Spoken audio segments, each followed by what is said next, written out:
I never understood what she meant that day. Her voice was calm, almost fragile, like she already carried the weight of knowing something I didn't.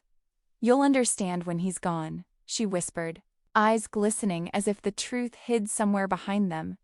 I brushed it off, pretending not to hear, because facing what she implied was too terrifying. I thought she was being dramatic, maybe even cruel. But now, as I sit here staring at the empty side of the bed, the smell of his cologne still trapped in the pillow, I finally understand. Losing someone doesn't happen in a single moment. It happens slowly, with every memory that fades, every routine that now feels incomplete, every silence that answers where laughter used to live. When the doctors called, my world didn't collapse at once. It cracked silently, like glass under too much pressure. I remember holding his hand in that sterile hospital room, pretending I believed in miracles while watching the machines breathe for him. My mother-in-law stood at the foot of the bed, quiet, her rosary beads tangled between her fingers. There was no anger, no pleading, just acceptance. The kind that only comes from living long enough to know that love and loss always walk together. When the monitor flatlined, I didn't scream. I couldn't. My tears betrayed me, falling without permission, carrying the truth I had denied for so long. He was gone. Now I wander through the house like a ghost, touching the places he once loved, the coffee mug still on the counter, the dent in the couch where he always sat. Every object feels sacred and cruel at the same time. People say grief is love with nowhere to go, but mine is louder than that. It's love that refuses to die. And maybe that's what she meant. That real understanding doesn't come from words, but from the ache that settles in your bones when someone you love becomes a memory you can't touch. The first week after the funeral felt like a blur wrapped in fog. People came and went, offering condolences that sounded rehearsed, as if grief had a script they all knew except me. I smiled, nodded, said thank you too many times, but inside I was screaming. The house smelled like flowers that were already dying, their sweetness turning heavy in the air. I wanted everyone to leave, to stop pretending that food and kind words could fill the space he left behind. When I closed the door that last night, the silence roared so loud it felt alive. I sat on the floor, next to his shoes still by the door, and whispered, "Come back." It was the only prayer I could manage. Sleep became impossible. I'd wake up in the middle of the night, reaching for him out of habit, my hand finding only cold sheets. His side of the bed stayed untouched, not because I wanted to preserve it, but because I was afraid that moving anything would mean accepting he wasn't coming back.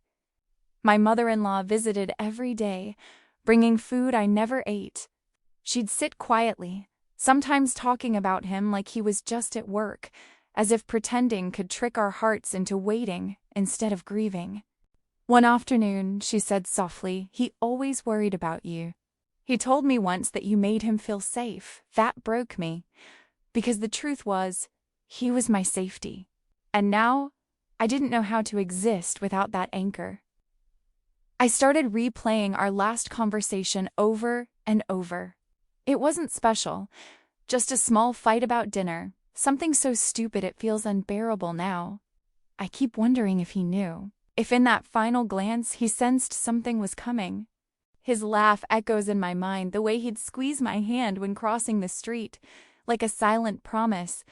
"I'm here!" Except now, he isn't, and the world feels colder without that promise. Days started blending into each other, like time had lost its meaning. Morning light no longer felt warm, it just exposed everything I didn't want to see.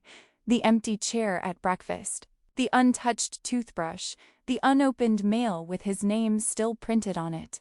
I tried to distract myself with noise, the TV, the radio, anything that could drown out the quiet. But even music betrayed me. Every song found a way to remind me of him. It's strange how grief turns ordinary things into landmines. A certain smell, a line from a song, a place you once loved. Suddenly, all of it becomes unbearable. I began sorting through his things one afternoon, thinking maybe it would help. The first drawer I opened was filled with notes, receipts, letters, even a few old photos of us. Buried beneath them, I found a small envelope with my name on it. My hands trembled as I opened it. Inside was a short note, written in his messy handwriting. If you're reading this, it means I couldn't say goodbye. But I need you to know, you are my calm in every storm. Please don't stop living when I'm gone. I broke. Completely. The kind of crying that comes from the deepest part of you, the kind that hurts physically. That letter wasn't closure. It was a reminder that even in death, he still carried me in his heart. After that day, I couldn't bring myself to throw anything away. His jacket still hangs by the door. His mug still sits beside the sink. People tell me it's unhealthy, that I need to move on. But how do you move on from the person who made you who you are? My mother-in-law doesn't push me anymore. Sometimes she just holds my hand in silence, as if we're both clinging to the same ghost. Weeks passed, but grief doesn't follow a calendar. It lingers. It reshapes itself. It learns to hide behind smiles. People started expecting me to be better. They'd ask, "Are you feeling okay now?" As if loss had an expiration date. I learned to lie, to say I was fine, even when I could barely breathe. The truth was the world kept spinning, but I was stuck in the same moment, replaying the last time he walked through the door. I can still see his smile, that careless wave, the way he said, "I'll be right back." He didn't come back, and I think a part of me still waits for that sound, the key turning in the lock. One afternoon, I decided to go for a walk. It was the same path we used to take together, the park near our house, where he'd buy coffee and make me laugh about nothing. The air smelled like rain, and for a moment, I almost felt him beside me. Then I saw an old couple sitting on a bench, holding hands in silence. It hit me like a punch to the chest. That was supposed to be us, growing old together, complaining about our aches and forgetting where we parked the car. I sat on another bench, watching them, tears burning my eyes. Love isn't fair. It gives you everything just to show you what it feels like to lose it. When I came home, I found my mother-in-law waiting for me. She didn't say a word, just looked at me with that same knowing sadness. "You went to the park, didn't you?" she asked softly. I nodded. She sighed. "That's where your father-in-law used to take me. I used to sit alone there, too, for months."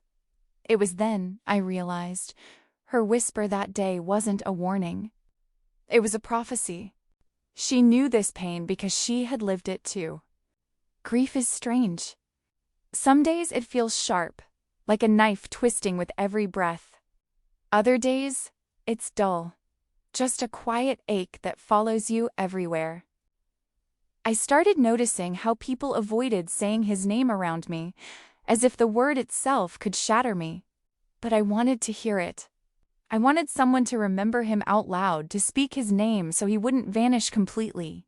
The world forgets so fast, but love doesn't. It stays, messy, stubborn, and raw. One morning, I made his favorite breakfast, just to feel close to him again. I sat at the table, staring at the empty chair across from me, pretending he was late, pretending I wasn't alone. That same day, I decided to visit the cemetery for the first time since the funeral. I brought white lilies. He loved them because he said they looked peaceful, even in death. The ground was cold beneath my knees as I traced his name carved into the stone. "I'm trying," I whispered, though I wasn't sure if I was talking to him or to myself. The wind picked up, brushing my hair across my face, and for a second it felt like he was there, a presence, gentle and familiar. I cried until my body ached, but afterward, something shifted.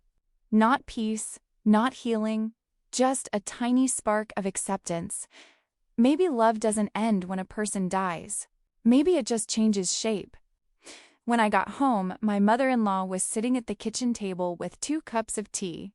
She smiled faintly and said, "He would be proud of you for going." Her words wrapped around me like a blanket. I realized she wasn't just my mother-in-law anymore. She was my only link to him, to the parts of him that still lived through her. That night, I slept for the first time without waking up in tears. The pain was still there, but it had softened, like a wound beginning to scar. Grief doesn't disappear. It simply learns new ways to exist. Some mornings I wake up and for a split second, forget he's gone. Then the reality floods in like cold water, and I feel the weight of it all over again. I've started keeping a journal, something the therapist suggested. At first, it felt pointless, but now those pages have become the only place where I can breathe. I write him letters, just like I used to when he traveled for work. "Hi, love." I start every one, as if he might still open them somewhere. Sometimes I tell him about my day. Other times I just write his name over and over, afraid that if I stop, it'll fade from my mind. My mother-in-law found one of the letters once. I thought she'd scold me, tell me to stop living in the past, but instead, she said, "Keep writing. It's how we keep them close." That night, we sat together, both with notebooks, writing to the men we loved. There was something strangely healing in that, two women connected not by blood, but by the same empty space in their hearts. We didn't talk much. We just wrote, cried, and drank tea that had long gone cold. For the first time, I didn't feel completely alone in my pain. Still, the nights are the hardest. That's when memories become loudest. The sound of his laughter, the warmth of his body beside mine, the way he used to hum softly before falling asleep. I've started leaving the lamp on because darkness feels heavier now. Some nights, I swear I can feel a shift in the air, a warmth near the bed, like he's still protecting me. I don't know if it's real or if it's just my heart refusing to let go, but either way, I cling to it. It's been 3 months now, though time feels meaningless. Some days stretch endlessly. Others vanish before I can even breathe. I've started returning to the routines we shared, not because I'm ready, but because I need to remember how to live again. I went back to the small cafe where we used to spend Sunday mornings. The waiter recognized me, hesitated, and asked quietly, "Is he coming today?" I forced a smile and shook my head. The air grew heavy between us, filled with the unspoken. I sat at our old table, ordered his usual black coffee with 1 sugar, and watched the steam rise. It was strange how something as simple as a cup of coffee could carry so much of him. As I sat there, I overheard a young couple laughing at the next table. Their voices were carefree, full of the kind of love that believes it will last forever. I wanted to tell them to hold each other tighter, to never take a single morning for granted, because one day, without warning, one of them might be sitting alone, holding a memory instead of a hand. I didn't say anything, of course. I just smiled at their laughter, letting it sting and soothe me at the same time. When I left, the waiter stopped me and handed me the bill, though there was something written on it. "He used to talk about you all the time. Said you were his favorite part of every day." I cried right there on the sidewalk. That night, I told my mother-in-law about it. She smiled through tears and said, "He always said you were his peace." I realized then that maybe grief isn't only about pain. Maybe it's also proof that we were lucky enough to love deeply. That even when love ends in loss, it leaves traces of light behind. I didn't notice it at first, but life was quietly finding its way back into me. It began with small things, watering the plants he had bought, opening the windows again, letting sunlight fill the house. For weeks, I'd lived behind drawn curtains, as if darkness could protect me from remembering. But one morning, I woke up, and the air felt different. I brewed coffee, poured it into his mug, and instead of crying, I smiled. It wasn't joy, it was gratitude. Gratitude that I'd known a love so deep it hurt this much to lose. I think that's what she meant that day. You'll understand when he's gone. Love isn't measured by how easy it is to keep, but by how hard it is to let go. Still, there are moments that crush me without warning. His favorite song came on the radio yesterday, and I froze mid-step, every lyric slicing through me. But this time, I didn't turn it off. I sang along through tears, letting the pain wash over me instead of running from it. My therapist calls it integration. I call it survival. Grief isn't a storm you wait to pass. It becomes part of your weather. You just learn how to carry an umbrella. That evening, I found an old voicemail from him on my phone. His voice was warm, alive. "Don't forget to pick up milk. Love you." Just ordinary words, yet they wrecked me. I listened to it over and over until my battery died.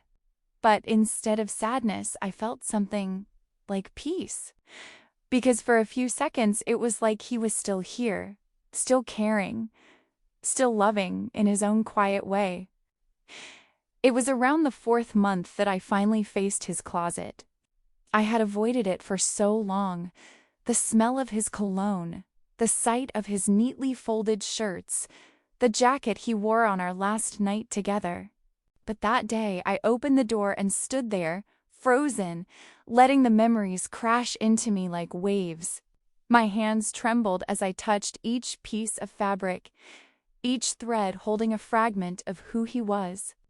I found the sweater I used to steal on cold nights, the one that still carried his warmth.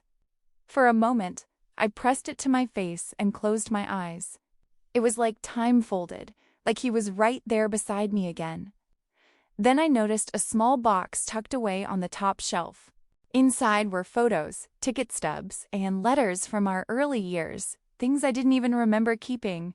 One letter caught my eye. It was written to me, dated a week before his death. My breath caught as I read it. "If anything ever happens to me, promise me one thing. Don't stop loving life. I don't want to be your reason to stop living. I want to be the reason you start again." My knees gave out. I sat on the floor, clutching that letter to my chest, sobbing so hard it felt like my lungs might tear. He must have known. Somehow, he sensed the storm that was coming. When my mother-in-law found me hours later, she didn't speak. She just sat beside me and held my hand. No words were needed. She understood. Later that night, I put the box on my nightstand, a reminder not of death, but of the life we shared. And for the first time, when I whispered "I miss you," it didn't sound like despair. It sounded like love that had learned to breathe again. A few weeks later, I decided to visit his favorite place, the lake where we used to sit for hours, talking about everything and nothing. It was late afternoon when I got there, the sky painted with soft pinks and golds. The water was calm, reflecting the world like a mirror, and for a moment, it felt like the earth itself was holding its breath. I sat on the old wooden pier where he used to dangle his feet and skip stones, hearing his laugh in my mind. I closed my eyes and whispered, "I kept my promise." I'm still living. The wind blew gently across my face, and I swear it carried his warmth. There was an older man fishing nearby, and when he noticed me crying, he smiled kindly. "You missing someone?" he asked. I nodded, too choked up to speak. He looked out at the lake and said, "You never really lose them. You just start seeing them differently in sunsets, in music, in the way your heart still beats." I don't know who he was, but his words settled deep inside me. Maybe that's what love becomes. Not a presence, but a language the universe speaks when you're still enough to listen. As I left the lake, I stopped by the small cafe on the way home. I sat by the window, ordered 2 coffees out of habit, and let one grow cold. Across the street, a little boy was walking hand in hand with his father, laughing so freely it made my chest ache. But instead of sadness, I felt gratitude. Because even though my story with him had ended too soon, it had been real. And some people live their whole lives without ever knowing that kind of love. The next morning, I found myself doing something unexpected. I laughed. Not the polite kind you give to strangers, but a real laugh, the kind that comes from somewhere deep. It startled me. For months, guilt had chained me to my grief, whispering that joy meant betrayal. But that morning, while cooking breakfast, I burned the toast, and the absurdity of it made me laugh until I cried.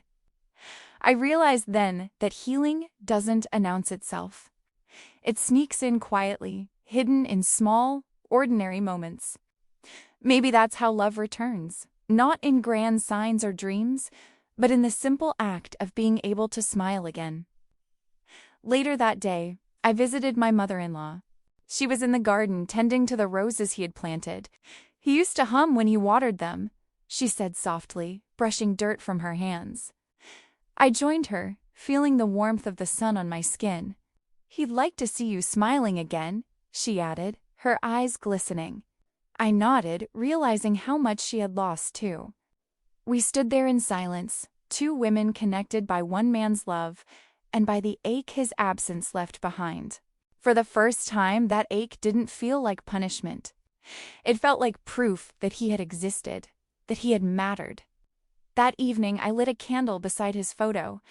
The flame flickered gently, casting light across the room. I whispered, "I'm trying," and in the quiet, I could almost hear him answer, "You're doing beautifully." It wasn't imagination, it was connection. Maybe love doesn't die. It just changes its address. It was a rainy Sunday when I decided to visit the church we used to go to together. The sound of rain against the stained glass windows echoed like a heartbeat, soft and steady. I sat in the same pew where we once whispered prayers side by side, his hand always finding mine. The air smelled of incense and old wood, familiar, comforting. As the choir began to sing, tears welled up, but they didn't sting this time. They felt ... gentle.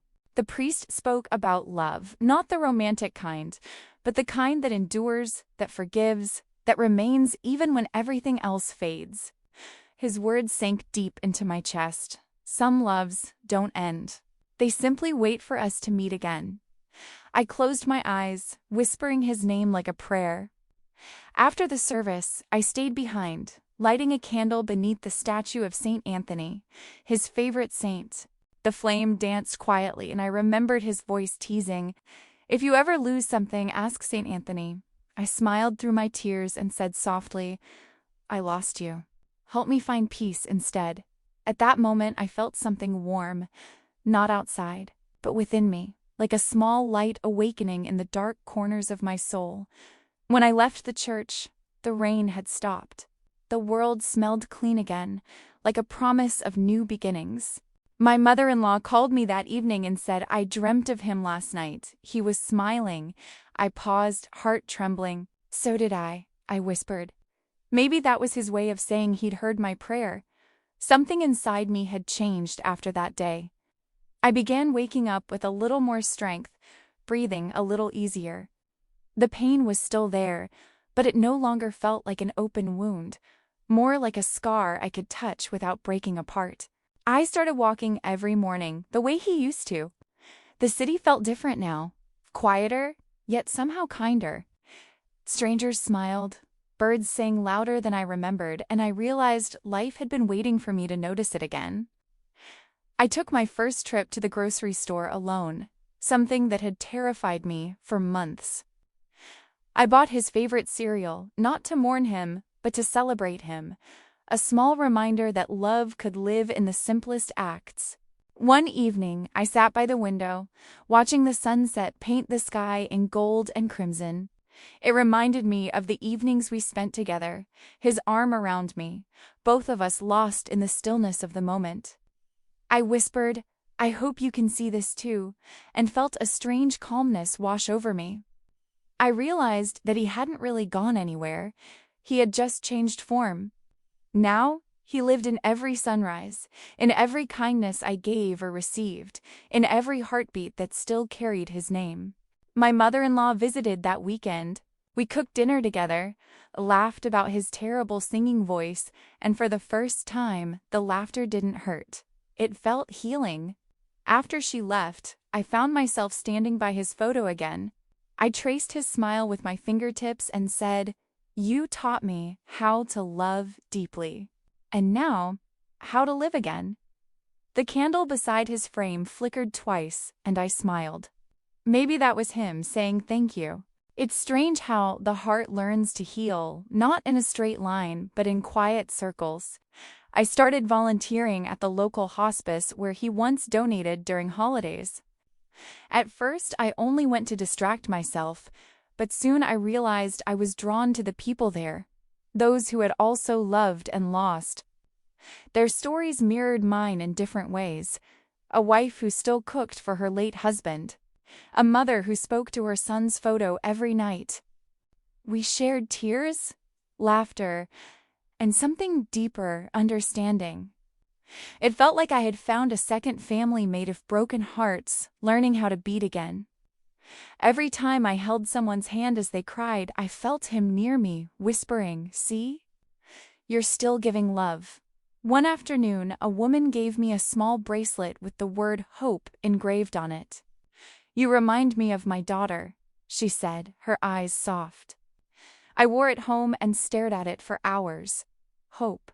It felt foreign at first, like a language so I'd forgotten how to speak, but slowly I began to understand it again. Hope wasn't pretending the pain was gone. It was believing that life could still hold beauty despite it. I started noticing little things, the laughter of children in the park, the warmth of sunlight on my face, the smell of rain on concrete. They were reminders that the world hadn't stopped, and neither had I. That night, I wrote him another letter, but this one was different. I didn't write about my sadness. I wrote about the flowers that bloomed again, about the strangers who smiled back, about the peace that was quietly growing in my chest. For the first time, my goodbye didn't hurt. It felt like a thank you. It's been almost a year now. A year since I heard his voice, since I felt his arms around me. But somehow, I've learned to live again, not by forgetting him, but by carrying him differently. The pain has softened, like a scar that no longer bleeds but still tells its story. I visit the lake often. It's become my sacred place.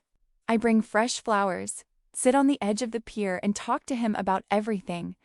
My days, my dreams, even the moments I still stumble. I no longer ask for him to come back. I just thank him for having been here at all. Because now I understand what his mother meant. When she whispered, "You'll understand when he's gone," she wasn't talking about loss. She was talking about love's endurance. One evening, as the sun dipped below the water, I felt peace for the first time. Real peace. The kind that doesn't erase the pain, but embraces it. I whispered, "I'm okay now." And a gentle breeze brushed my face, carrying that same familiar warmth. It felt like a response. Not a goodbye, but a quiet assurance that love never leaves. It simply changes form. I smiled, watching the last light fade, knowing that somewhere, somehow, he was smiling too. Now, when I meet others lost in grief, I tell them what I've learned. That the ache is proof of love. That healing isn't forgetting. And that one day, the tears stop feeling like drowning and start feeling like rain. Cleansing, tender, necessary. I carry his lessons with me, in every sunrise, every act of kindness, every breath that still belongs to both of us. Because he isn't gone. Not really. He lives in the love that shaped me,